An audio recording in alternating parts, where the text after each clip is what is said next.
The 3-day Our Community Listens class is now being offered virtually. Our Community Listens is a transformative learning experience designed to improve listening, leadership, empathy, and service. Participants will explore themselves, how they interact with others, and come out of the class seeing the world through a more compassionate lens. You can now learn these skills that will make a difference with your family, job, and friends, all from the comfort of your home. Same skills, different experience. This life-changing course is now brought to you virtually beginning this April, with 2 class times available. Registration is open until March 7th, so visit chapmancommunities.org/events or click the link in the description of this podcast.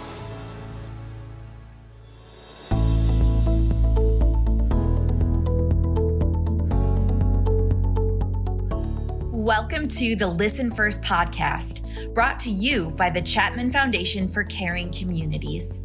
Our vision and mission is to strengthen relationships and build stronger communities through listening, leadership, care, and service to create a truly human connection.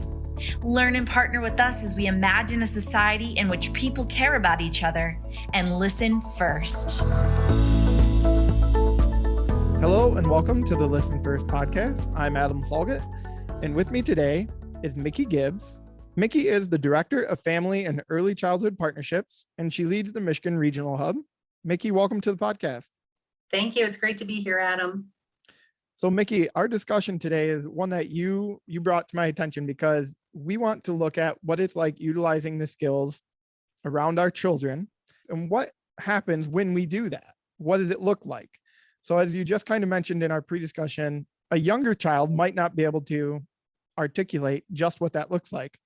And luckily for you, you've got a wonderful young adult woman who is joining us today as well, Katie Gibbs. Katie is on the line. Katie, how are you doing? I'm great, Adam. How are you? I'm good. So today, our discussion is going to focus around what these skills look like when you started utilizing them in your home. And then we want to hear Katie's perspective of what was it like for her? How have these skills, when you're modeling them in front of her, how have they translated into her life? So Mickey, let's get started and talk a little bit about your experience with the OCL training. When you first took the 3-day course, what lens did you take that course through? I took the class in 2016. A colleague of mine had recommended it. I really didn't know much about it, but we were friends and I trusted him, so I registered for the class. And I took this class during a very, very busy time in my career. I appreciated the class. I learned a great deal about connection and relationships. I took it through the lens of looking at how I relate to people in the workspace. Mm-hmm. But certainly once I was in the class, I could think about the content in the way that I connect with my children and my husband. And at the time, I believe Katie was maybe a freshman in high school and Connor was a 7th grader. But when the 3 days ended, I got back to my office. And as I said, it was an extraordinarily busy time at work. I was a little overwhelmed leaving the class because I left with a sense of, I really don't do any of these things correctly. And I felt a little bit overwhelmed. I knew what I needed to do moving forward, but I think I used the busy time at work to say now's not the time. Right. So I put the workbook and the continuous learning guide on my work shelf where I could see it, where I would pick it back up later. And I went about my life. Okay. And I guess I would say too, I probably I wouldn't say I would have evaluated my relationship with Katie as bad or not right. I certainly knew there were some things I could do different. About 6 months later, my relationship with Connor started to go downhill pretty fast. We just were not connecting at all. And I was feeling a sense of desperation, I think particularly because my background and my training is in child development. So not only was I struggling, but I was upset that I was struggling because of the things that I should have known and should have been doing right. Mm-hmm. I got to this point of desperation and I pulled the workbook off the shelf and I thought, I'm going to start here. And the place I started was reflective listening with Connor and Katie. And what I noticed was it didn't take very long to turn what I had with Connor around.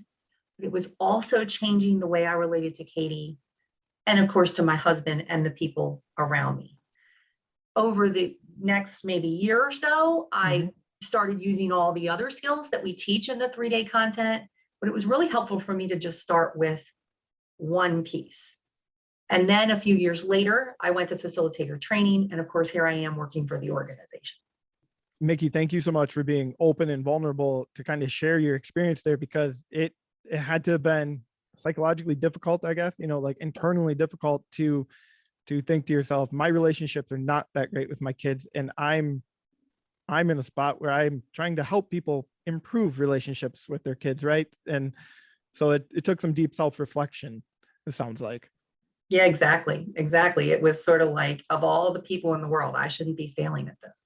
Well, and again, thank you for being open and talking about that and kind of setting the table for us to bring in your lovely daughter, Katie. Katie, before I ask you about what it was like with your mom trying to change the way that she was communicating with you guys, I want you to fill us in a little bit about yourself. I want to learn a little bit about you, but so our audience gets to know you a little bit.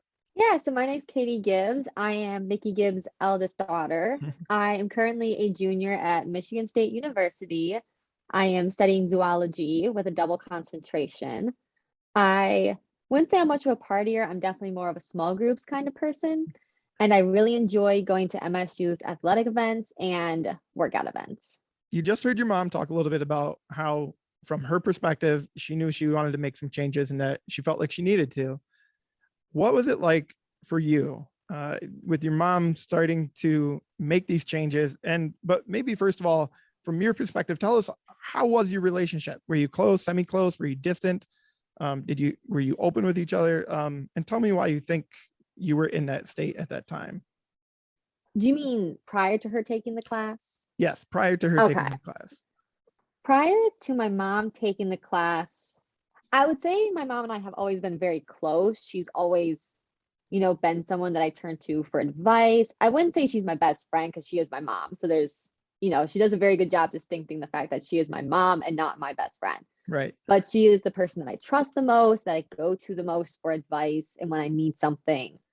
But around late middle school, early high school, before she took the class, we started to fight a lot. It was every day, all day, something in the morning, something in the evening, something for bed. There was always just one way that one of us was getting under the other one's skin, which was very challenging because I really wanted us to stay close. And there were times I wanted to go to her with stuff, but then I also felt like, I'm mad at you. I can't go to you with stuff right now. So it was a very conflicting time in our relationship.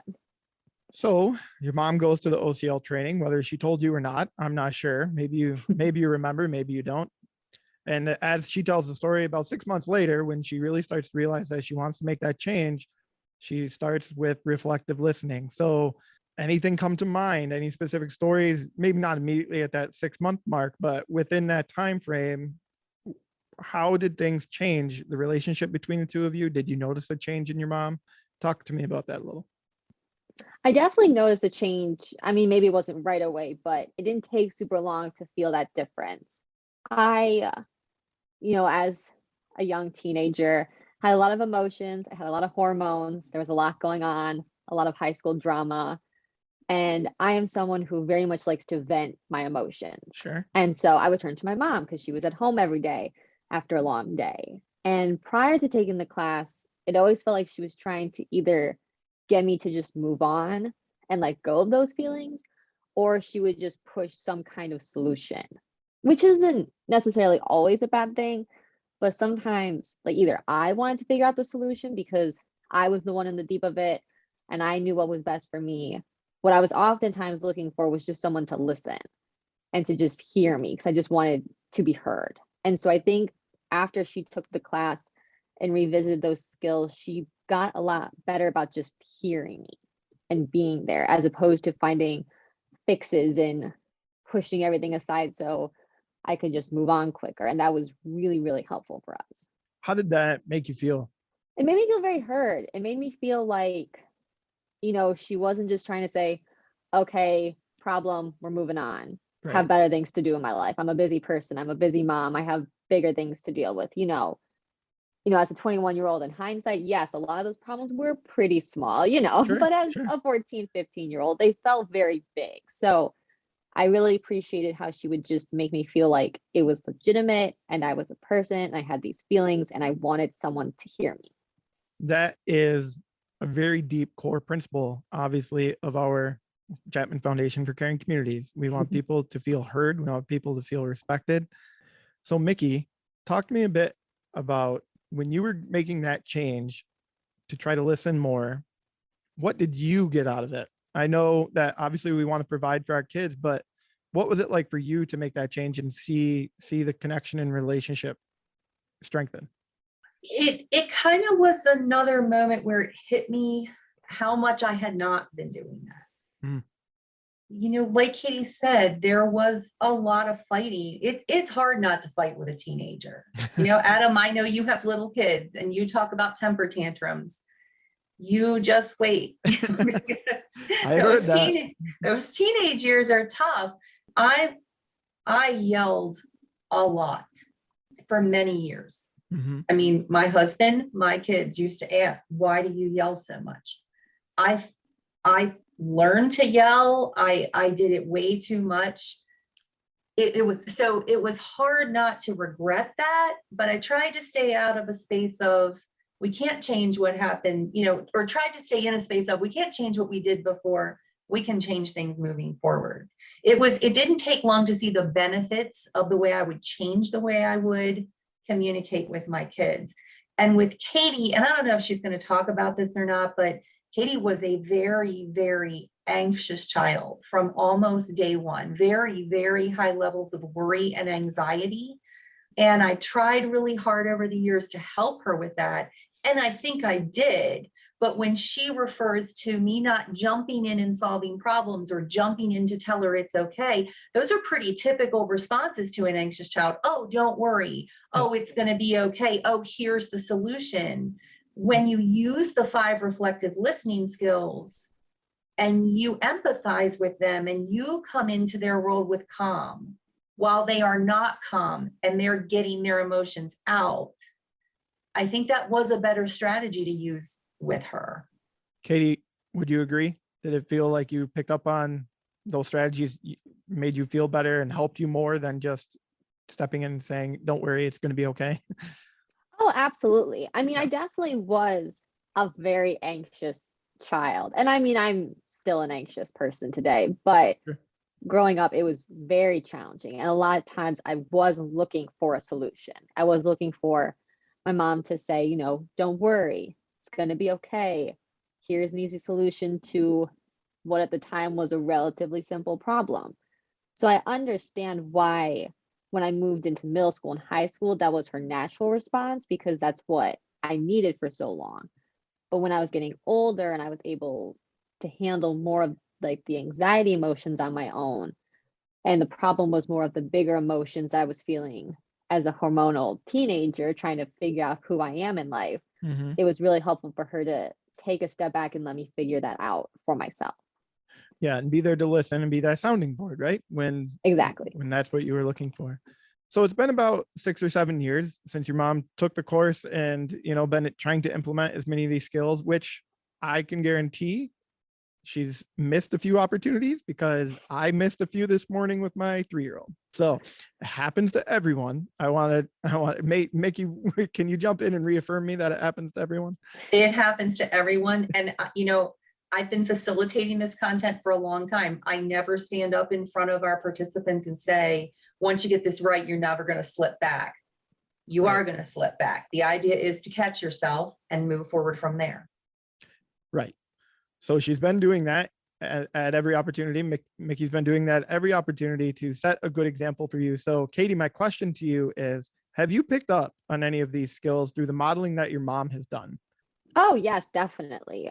I mean, I think it's very typical for kids to pick up on the skills of their parents. That's where we learn a lot of our social skills. So, when it comes to listening, that's something that I use in my friendships. I use in teamwork. I use it in my personal relationships. It's just a very valuable skill to have. And I'm lucky that I had the opportunity to learn it early on. Mickey, you touched on this in our pre-conversation a little bit, and this is the crux of why we wanted to do a podcast like this, because oftentimes you have parents step into maybe parent workshops and say, hey, I need help with my kids. I need help changing my kids. But your response to them is what? Go ahead and fill me in. Well, we all see things in our children that we don't like, whether it be temper tantrums, whether it be acting out, behaviors we don't agree with. And there's nothing, of course, we don't agree with them and we don't want to see that. But oftentimes, in order to change those behaviors, we have to change our behaviors as parents and how we handle those, how we react, and how we help our children process through it. Because as our children grow up in any stage in life, really until a child gets to about age 25, they don't have all the brain parts. So they need help. They sort of need our brain parts to step in. We as adults, if we change our behavior as parents, we can often make the greatest impact on how our children grow up and learn.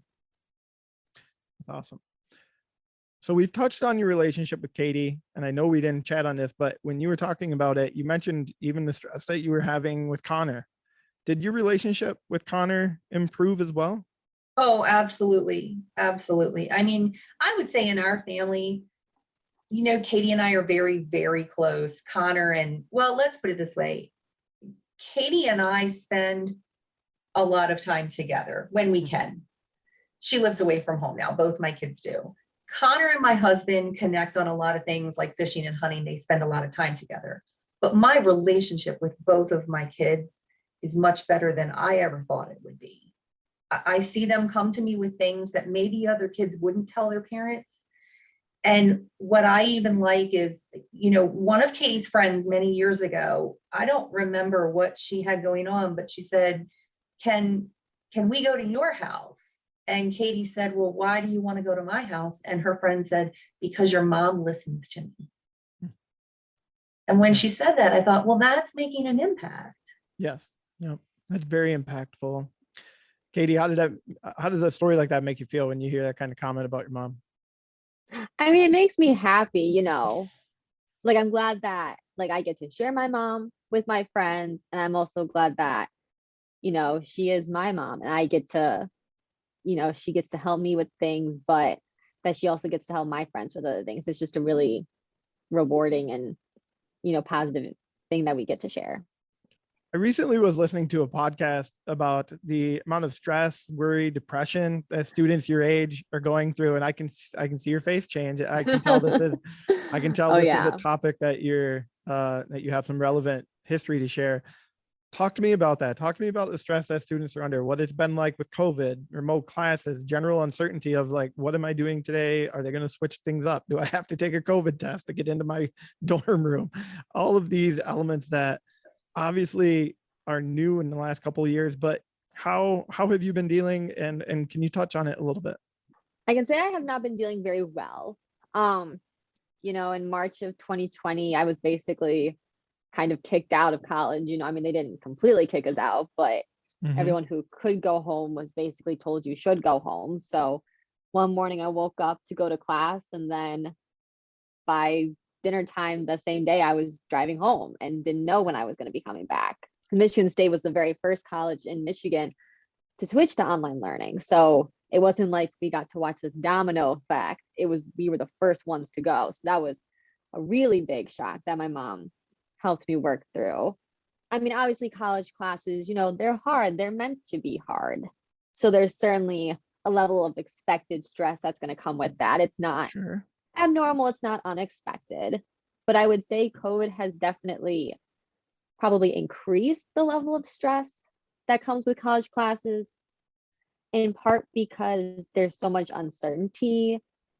Stanley over winter break sent an email on the 27th of December saying we are going back in person. And then not 48 hours later did he say, we're doing 3 weeks online. And, it's just blowing our minds. I mean, we understand where the decisions are coming from, but it's hard to have it constantly flipping on you what's happening with your education.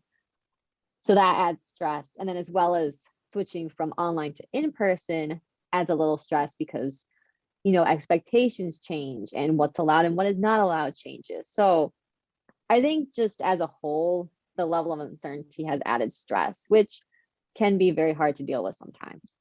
For someone like yourself, as you've been open, both of you, about how you can be anxious, it's got to be even a little bit worse, I would imagine, right? Oh yeah. I would say undoubtedly I am in my hardest semester, probably that I will ever have, but at least so far I'm in my hardest semester of classes. And these past couple weeks have been additionally stressful. I had a really big exam with a ton of information to memorize, which I'm normally very good at, but even for Sure. me, it was just blowing my mind how much information I needed to learn. And I was calling my mom pretty much every day leading up to it, just to get my feelings out, to get some reassurance, to have her listen to me, get it off my chest, which was super helpful. But yeah, definitely, having that anxiety on top of everything else does make it harder to deal with.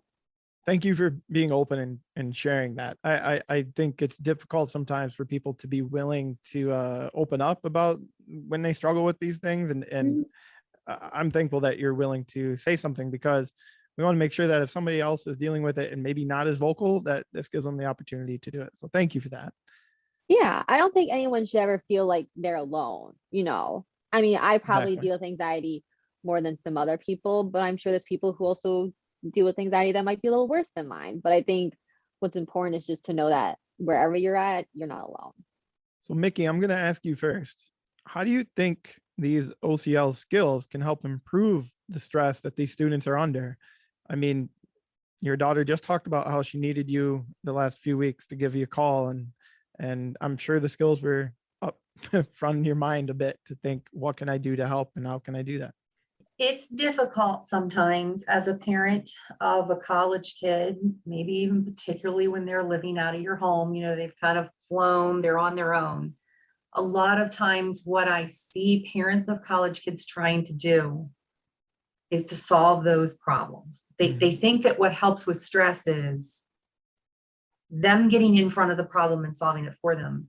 It's hard for me not to do that. That's a natural response. We have been protecting our children since day one. So it's a natural response to want to remove the stressor for them or to solve the problem. But at their age particularly, the way that I can help Katie is to let her vent out her stress, because what that's helping her do is take all the emotion that's trapped in her brain and reduce it. If you think about a pop bottle that's shaken up, Right. what you want to do is slowly open that lid and vent it out. And then all that emotion, the bubbles that want to, blow the top off, begin to settle. When you get to that point, particularly at this sort of college age, what you're looking for then is for them to have some logic and be able to solve the problem themselves if they can. They might do it wrong the first time. They might have to try a few times, but if they can solve that problem by themselves, then what you're doing is you're creating some confidence in them, because it's not long before they're in the workforce and they're going to have to do this. Right. There's going to be a deeper expectation of them to be able to do it. And we don't want to have to spend our whole lives getting in front of every problem they have. Katie, have you noticed any of these skills, or let me ask, other than calling your mom, is there anything else that you've done to kind of help deal with this stress? Is it okay if we move away from like the classes aspect Sure. into something else? Sure. Okay. Yeah. So lately, I live in an apartment with 3 other girls, and for the most part, we get along decently well. But these past couple weeks have also had a few problems arise. And, I didn't want us to just keep living in this state of like being kind of frustrated with each other, but not really tackling the problem as a whole, and just kind of, making little points at each other about these little things that we don't like. So I took a skill that my mom taught me with conflict management and suggested that we all sit down in person and really talk about what's going on in the living arrangement, because it's equally all of our apartments. And yes, we don't want everyone to be upset at one another. We want us to be able to live and be happy with the apartment. So, no one likes to deal with conflict no one likes to deal with conflict much, but it's a skill that's very hard to learn. And I'm glad that I was taught how to do that, because that's going to help me, in my apartment and again, in like friendships and relationships. It's a very important skill to have. So it sounds like you've been utilizing one of the conflict resolution skill sets. I don't know if you Yes. went as deep as FBI, creating a feeling, behavior, and impact statement. I don't know if you broke it down to that level at this point, but I'm sure you were able to step into that meeting with the idea of utilizing these skills and being open in that conversation with your roommates. Yes, well, I'm hoping to. It's on Monday. Oh. And we're gonna sit down and talk. We're all very busy, so it's hard to find a time that we can all get together. But I actually called my mom this morning, and she talked me through some of those conflict resolution skills to use when I go into that conversation. All right. Well, here we go. This little skill snippet. We can just move this podcast right into a skill snippet on conflict and creating an FBI statement. We're not going to do that. That'll be a separate recording. But it does sound like the two of you have been able to, reconnect, make great strides as mother-daughter, a mother-daughter relationship. Katie, what do you think it would be like if your mom hadn't gone through this? Have you ever thought about that? Like what kind of relationship you might have?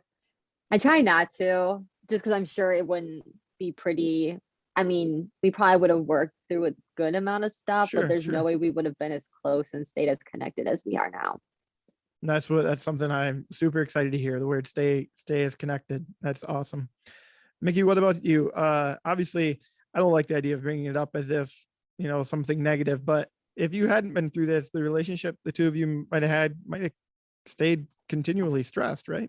Oh, absolutely. I mean, I would have kept yelling. I would have kept doing all the things that I was doing when they were little. And I think having Katie, raising a child with a high level of anxiety, another thing that's a little bit of a challenge for me sometimes is there are a lot more times where Katie's calling me with, a high level of emotion or something she's anxious about, perhaps than maybe, let's say, Connor does.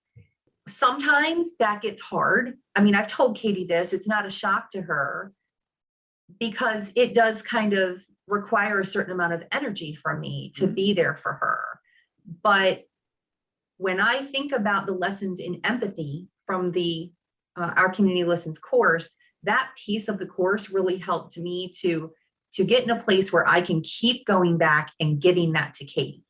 And if I hadn't had the course, I could just see me getting to a point where I had run out of ways to be there for her, especially at age 21. Mm-hmm. And I would probably be saying, get over it a lot more than I do right now. Again, I still make those mistakes. I just said it to her the other day, and she's grown up enough to point out to me, Mom, remember, we don't do that.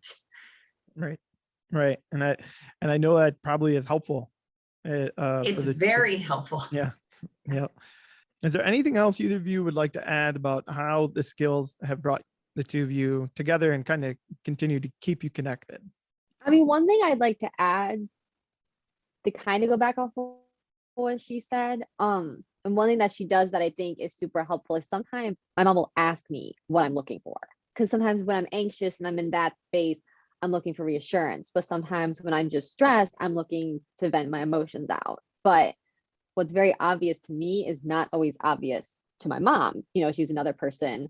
So it doesn't always come off totally clear what I'm looking for. And sometimes she'll just say, what are you looking for right now? Are you looking for me to listen, or are you looking for a solution? And then it gives me the option to say whatever one it is I'm looking for. And then it sets us down the right path to have a productive conversation. And I'm guessing the ability to be able to say that between the two of you only comes with the idea of feeling this connected, right? Yes, very much so. Yeah, open conversation. And honesty on Katie's part. I have to trust that if it's a moment where she's just looking for me to say, here's what I think you should do about this. Sometimes there are points where they are in a moment and they do need a suggestion. I'm able to ask her, is that what you're looking for right now? So you can, move through this moment. 9 times out of 10, she's looking for me to listen. There are occasions where she legitimately has tried something or she can't figure it out, and it's time sensitive and she needs to know what I would do. Mm-hmm. Right. Well, as we wrap up this podcast, I always like to ask for key takeaways. So this is putting you both a little bit on the spot, but I'll start with Mickey. I'll give Katie a little bit of time to think about this. What is something that you want our listeners to think about as they finish this podcast? Something that maybe they can work on, or something that they can take into their own home, something that they can move forward with as we finish up? I think the thing I would want parents to take away from this is that we leave the class looking at where we think we are with our skills.